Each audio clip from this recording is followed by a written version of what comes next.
The new normal. We now live under a new normal, as we were promised during COVID, you may remember.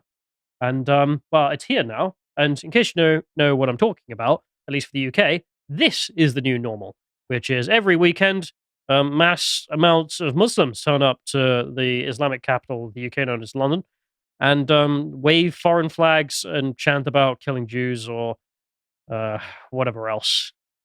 It's kind of boring. I don't know about you. This is weeks in a row now of mass Muslim protests about foreign conflicts. This is exactly what I expected. I don't know how anybody thought that by importing all of these people into the West, you wouldn't get things like this, when one of the most defining aspects of the West over the past 20 years has been never-ending conflicts in the Middle East.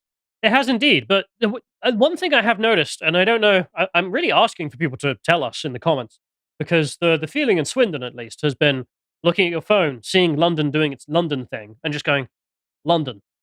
Like, what else is there to do exactly? Not just London. I was in Manchester yesterday, not on Saturday, though. I missed it. I was at the former MEN Arena last night seeing Fall Out Boy. No regrets. They were a great live act. And I was slightly terrified the whole time I was there that given that back in 2017, what happened at the MEN, that one of my friends was actually at, that after all of the events that have been going down, in fact, there were gigantic Palestine protests in Manchester on Saturday, that let's just say I was keeping my eye on convenient exits, but nothing happened. And it was just a really great gig. So thank goodness for that. But some friends of mine who live in Manchester were sending me videos going out onto Market Street of just the vast amount of Muslims out on the streets just chanting for ceasefires. And then while I was in Manchester yesterday, I was walking around the streets, and right next to the Arndale Centre, I sent you my tweet that I did about it, but I don't know if you put it in here.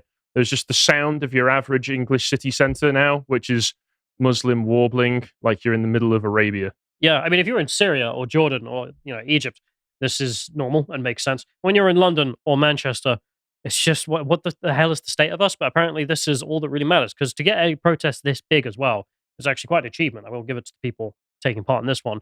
And there were a series of, well, Afghan flags. I saw some of these as well. It's like, okay. Were there any terrorist flags this time? I know that they can be spotted from time to time. Well, this was over 100,000 people in London over the weekend, so I didn't have that close an eye to this one. I mean, the previous ones we've seen Al-Qaeda flags, Hamas flags, and Taliban flags, but that's not even unique to us. That's all over the West, and we'll get to those later. You can see this chap here who goes down and documents everything going on. But this tweet blew up, which is Muslim MP deciding to come out and saying the British people, the British public, are calling for a ceasefire now, and the immediate response of everyone in Britain just being like, yeah, maybe London, maybe the London public. I'm gonna put that in big quotations. Yeah, this is the British, public. Just not very excited to say that this is apparently now the British public, because as you can see, there were people chanting, "From London to Gaza, we'll have an intifada." This being the call for an uprising, a violent one that involves a lot of killing civilians. It seems. Hi folks, we've rolled out a new feature on the website, which is the ability to pay for an individual piece of content. So usually it's £5 a month every month to subscribe to all of the content on the website. But I appreciate there are going to be people who simply don't want to do that. They would be interested instead in purchasing a single piece of content for a lower amount, and they've got a particular niche that they're interested in watching. And so they don't want every single piece of content. They just want this one thing. So we've introduced this function where you can just simply purchase the one thing for £1.89, which I think is about $2.30 at the current exchange rates. And then that's just yours forever. So there's no sort of commitment there. There's no rolling subscription. It's just that one thing. So that's an option now that's on the website. It's completely live. It's completely available. And please go and enjoy it. And we'll see you all very soon. And yeah, okay, of course, London has something to do with that. Thank you, literal communists, as you can see here, with their hammers and sickles. God, average British things, just the new normal, just how we live now, every weekend. If you go to London, what are you going to find? This, apparently. Most of these people, I'm also just going to hazard a guess, probably in social housing. Yeah. You can see here, there was also a lot of Muslims calling for a general strike. The way they were planning on doing this is calling amongst the unions to organize this. The unions left in the UK. Muslim unions. Well, not Muslim unions, but the workers' unions. So you got Unison or Unite or whatever else. These general unions that exist throughout the country. And of course, they're all the guys who run the Labour Party. So they're the ones turning up at these rallies as well with their hammers and sickles. So literally going to have the Communist Islamic Alliance realized. Makes sense to me. I don't know about you. I'm kind of up for it. Yeah. Do you general strike? I don't care. I would love for every Muslim in the UK to go on strike for months and see just how much smoother everything operates. Just for years and years. And do you remember back? I can't remember exactly where it was, but what they should also do is they should strike from being in the country. What do you remember? They should go somewhere else and see how we like it. Oh no, how will we survive? There was this protest at an American university, I forget which one, where every year what they would do is all of the black people who worked at the university, they would go on strike for the day and just not go to the university. Isn't that what Brett Weinstein got cancelled over? Because he suggested, hey, maybe they shouldn't just be skipping university for a day because they're black. No, it was worse because, well, no one really cared. It was like, if you don't want to turn up to uni, no one cares, just generally. So if you do it on a race basis, again, no one cares. But then they argued that we're going to have another day in which, because this isn't working, in which white people are banned from the campus. Yeah, that's what Weinstein got cancelled over, wasn't it? Yeah, because he was fine with them just taking the day off. Who gives a crap? It literally doesn't matter. But you shouldn't be able to force other people to have to take the day off if they don't want to. Yeah, so if you want to take your day off at work, go. I don't care. Is it over some foreign conflicts that I don't care about?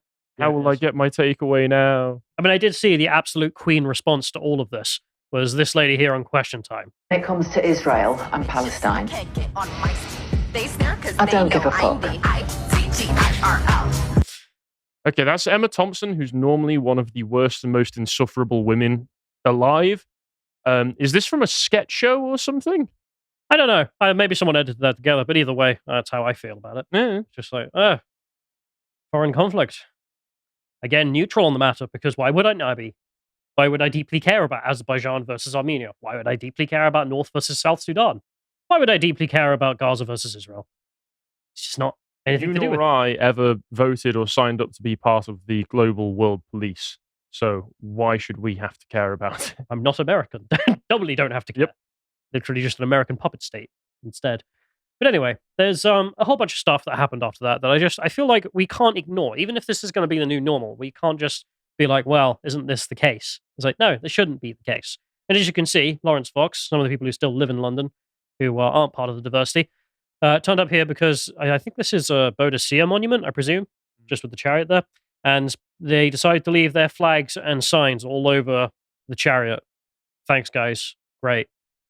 Do you think any of these people even know who Boadicea is? No. They ever care? No. Even if they became 100% of the population, would they ever care? Would you want me to tell you what they care about? They care about coming over here, cashing their check, and then getting some takeaway in Nikes. Is that the Dino manifesto? No, that's the foreigner manifesto. Or at least in this case, we can talk about it. For people who don't know what we're talking about, the social housing numbers in London, 50% of all state housing is given to people who weren't born in this country. And then these are the same people going on this protest. So it's just like, okay, whatever. But moving on, you can also see here the Public Servants Union, as you can see here, have decided they stand with the campaign for Israel and Palestine. And who cares? Who cares? Why do you have an opinion on this at all, Mr. Public Servants? But as you can see here, there's people at these rallies and people saying, well, really, this is what you endorse? This is a guy saying that the guys who turned up and killed other civilians were actually freedom fighters. Trust me, bro. Right here. But it's not just the public servants. Apparently, the police forces are now in on it. This person here documents what they're saying is police officers pulling down those posters. Which posters? The posters of the kidnapped British kids. So, you may remember, everyone's noticed, there have been posters been put up in parts of the West where it's like, hey, here's a bunch of Jewish civilians who were kidnapped, and it's usually referencing the country they were from. So in America, they put up American citizens who were kidnapped, and here they've been putting up British citizens who were kidnapped. And now the police are the ones taking part in pulling them down in uniform. Great. Cool. I guess, yeah, this is the new normal. This is how we live, which is now even the police engage in this stuff. Neat. There was also some other stuff, which I'm never not going to enjoy. Local man here getting the shock treatment of his life. So this is a Jewish chap in London. London now, this is horrifying. How are Jews meant to stay in the UK? Yeah, truly, it's amazing what mass immigration will do. The day before, the threat of the far right poses to Jews as real and violent. Yes, Jews have been the primary target of the far right. Okay, shut up. Like, just the far right don't exist. in any real capacity in any Western country. Name one. And also, once again, it's just the fact that the concern is never it's okay to worry about replacement of the native race and the native peoples of European countries. If the English are being pushed out of their own territory, then that's absolutely fine. But the second that somewhere becomes unhospitable for Jews to live, now we're allowed to care. Now we're allowed to worry about the displacement of peoples. Whereas most of us were worried about anywhere this happens. Yeah. Like even take Kuwait. I'm kind of disappointed in Kuwait because the changes there. They obviously got filthy rich off the oil and decided to import a serf class of Indians. And as a result, they're now like a massive minority of the country. But the way they solve that is by just never giving out citizenship. So the Kuwaits, these are the only ones with citizenship. But in the West, trust me, just as British or French as you or I. Well, I don't know. If we give them the right to vote, they won't just consistently vote for policies that promise to give them more money. But it's not even that. I mean, just how British is caring about foreign conflicts. It's not really, is it? You ask any people around here. I mean, we have island syndrome where we don't even care about Ukraine, never mind Gaza, never mind South Sudan. Trying to think. Historically speaking, England has only really cared about foreign conflicts when it's directly affected our interests. Yeah. I mean, even during the Empire years, there's Carl's talked about this endlessly. There's documented examples of the mass of the British public basically just being like, I don't want it or care, even though we were proud of having the world's largest empire. Yeah, They're please. still like, As long as I get to run my corner shop, I'm happy. Yeah. Although this local Jewish man wasn't the only one to get some weird treatment over the weekend. There were these guys who turned up, queer Jews for Palestine. We went over Sheeps for wolves. Yeah, I mean, Sheeps for wolves. Queers for Palestine is funny. Queer Jews for Palestine is just okay. There isn't even a philosophical, coherent way of getting here. Because I mean, Stelios went through. There was the whole like, Israel is pink washing what it's doing. Therefore, you end up with Queers for Palestine because it's gay people who don't like Israel. So they end up siding with Palestine, although they don't really know anything about it, obviously. But queer Jews for Palestine? There is before this happened, we've reached whole new territory when it comes to the identity stack. Various parts of the intersectional identities slamming into one another in support for causes that we hitherto didn't know before. It turns out this is a real thing. You can see them marching there and being accepted for all of 5 minutes. Because then there was the response, at least you could see online and in person, of, Palestinians, which was, I'm Palestinian. We don't want their support. Go away. There you go. Yeah. Not surprised. There was one guy this weekend who decided he'd update the pride flag. You know, the one with a billion things in it. Well, now there's another thing to add, of course, which is the Palestinian flag. So here we are. This is a guy selling pins. Where you can buy the Rainbow Progress Pride flag that now has a Palestinian flag running through it. I do love memeology's point, which is the scorpion and the frog was a tail, not an instruction manual. Yes. Yeah, was not something you should be doing instead. But and you might think, okay, it's just some guy selling pens. Maybe he's having a laugh. Nah, this is real. You can see here. This is New York. I mean, I really wished it was an American comedian or something who was doing this for a laugh, but as you can see there, it's just some white woman. Because it always is, isn't it? Yeah, I think the absurdity of this is self-evident. And if it's not self-evident, then what are you doing watching this? Yeah. I mean, I could see that even the Israeli account on Twitter took note. I was just like, looking forward to seeing Hamas raise the rainbow flag across Gaza. Thank you for your solidarity. I mean, to be fair, what are you meant to do if you're Israel and you're seeing this in the West? It's just like, I mean, to be fair, if you're Palestinian, you're seeing this in the West. Maybe there's a moment for no more brother wars here between the both sides. We're all gay now. No, just Israel and Hamas being like, no more brother wars. We're against whatever the hell that is. Because that's just weird. Yeah, all of the Middle East can unite against the retarded West. Fantastic. I brought peace. Anyway, it wasn't the only place. You can see there should be another link in here. In fact, if you could load it up, please, Jack. In which we also saw Rome decide to have a large protest. In which, same thing, except in the shadow of the Colosseum. I think it's the Rome link, the one right above this one. Yeah, the one says Rome. So the weirdness about all these protests is obviously when you see Big Ben behind it or whatnot. But I found this one particularly striking, which you can see here. in the shadow of the Colosseum, you've just got people marching with all their Palestinian flags. Because, of course, Italy has been massively affected by... Yes. I mean, we saw earlier this year, just a few weeks ago, it was Lampedusa receiving not millions, thousands of African migrants all at the same time. Italy is a focal point for where these people will just go through. Italy isn't Italy anymore, as I've been told, which is really sad because I kind of wanted to visit the old Italy, but it's what it is. I might be going there next year, so I might be able to give an indication of what things are like on the ground, although Please do. I can be damn sure I will be trying to avoid all of this nonsense as much as possible. Last time I was in Italy was probably 2011, so things will have changed since. I don't know what to call it at this point. Should we just call it the event? Just do the full Mitchell and Webb thing? Something happened. Event. We don't talk about the event. Since the 2000s, the boomers allowed the whole country to just, well, not the whole country, the whole continent to be destroyed and change into something else because of the event. Thanks, boomers. Anyway, but they're not the only place where this happened. Dagestan is where I'm going to move to next. You know what Dagestan is? I don't. Most people don't. Why would you? It's why would I have any need to know what Dagestan is? Well, it's one of the Muslim republics in the Russian Federation.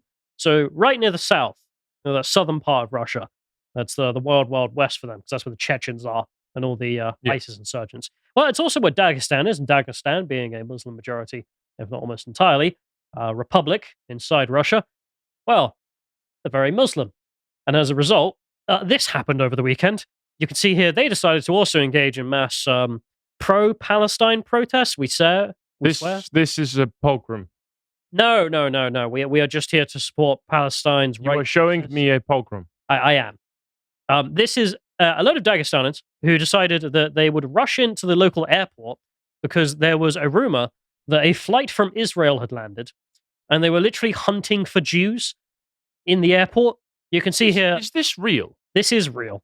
These are guys breaking into the security section of the airport, forcing the doors open.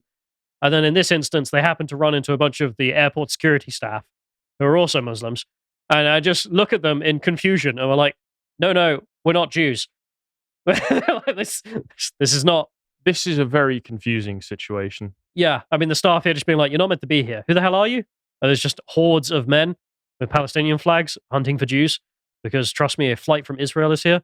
I mean, Chris making the point here. This really does feel like something out of Borat. And I don't often say that. I don't like to give Sacha Baron Cohen that much credit these days because he's, a worthless hypocrite. But this really feels like satire. The airport Jew hunt is a real thing, it seems. I just love the whole point here by Chris, where it's just like, it's not anti-Semitism, it's just anti-Zionism. Well, we're literally hunting for Jews. The story blew up, as you could see here. They made it all the way to the runway.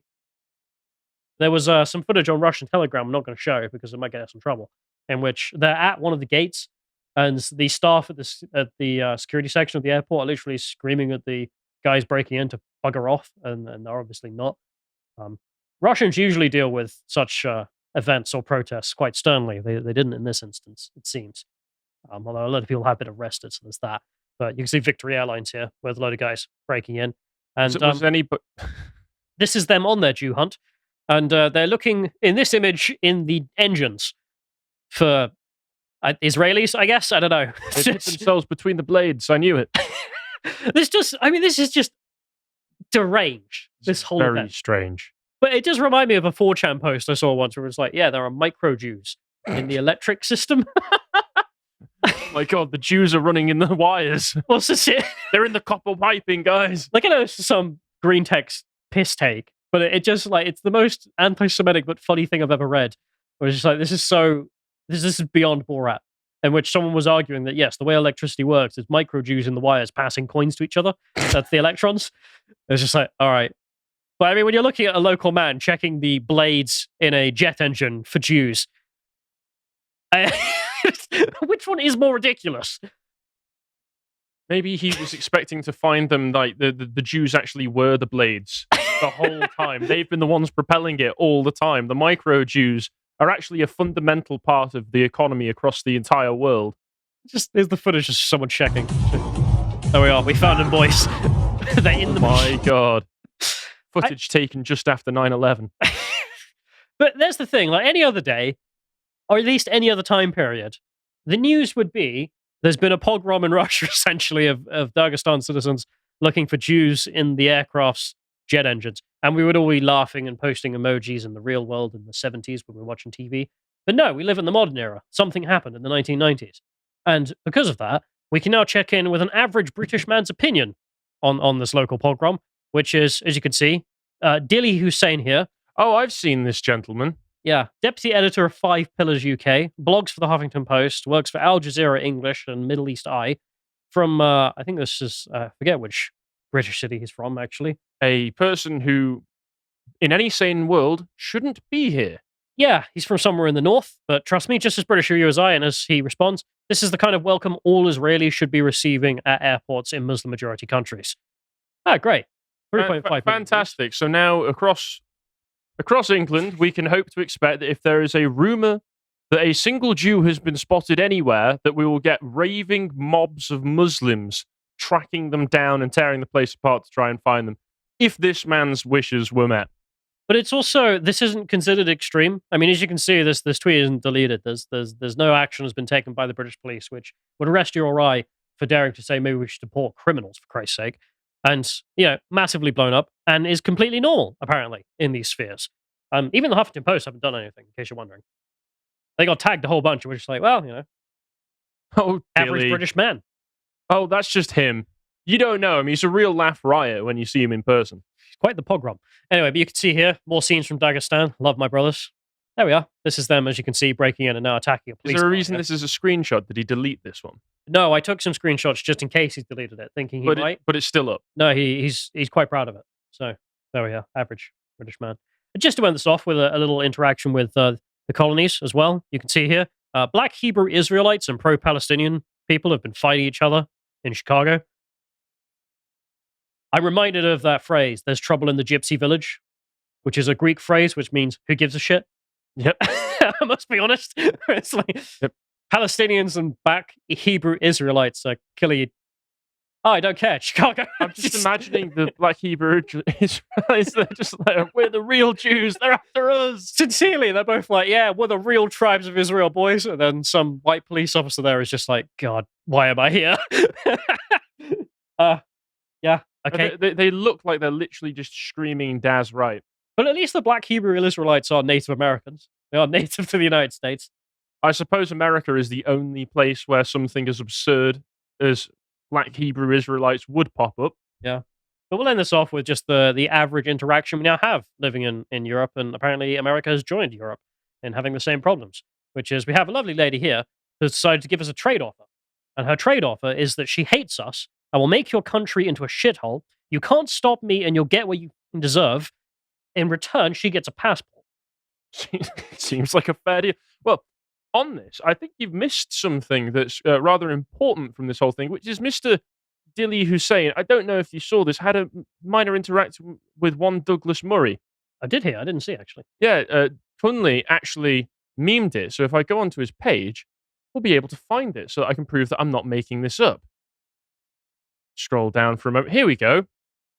So Douglas, I presume, was like, Douglas sees this post from this man. This is what all Israelis should be receiving. What is this man doing in our country? He responds, multiplying. Great, fantastic. And he is. That is the reaction. I want to see what Baroness Varsi had to say, because she is just awful. She was just there. Oh, we'd love to know. There she is. Both of you, two sides of the same coin. Oh, fuck off. I'm sorry. I'm so bored of this.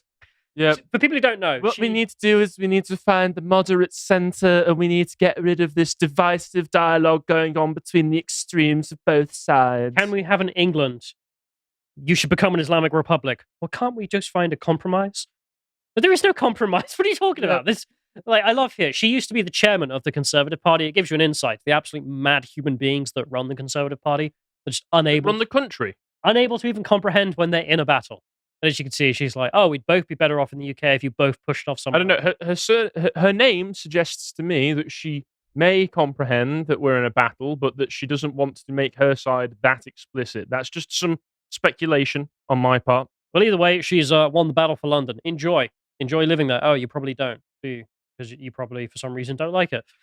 You're probably one of those rich people that moves out to the countryside with the rest of us. And Great. Thank God for all those new houses we're building so that you have somewhere to escape to. I love the new normal. What can I say?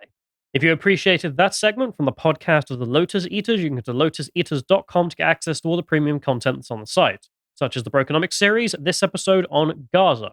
If you'd like to find out what else is being put out, you can follow on Twitter at lotuseaters_com on Twitter. Thank you and goodbye.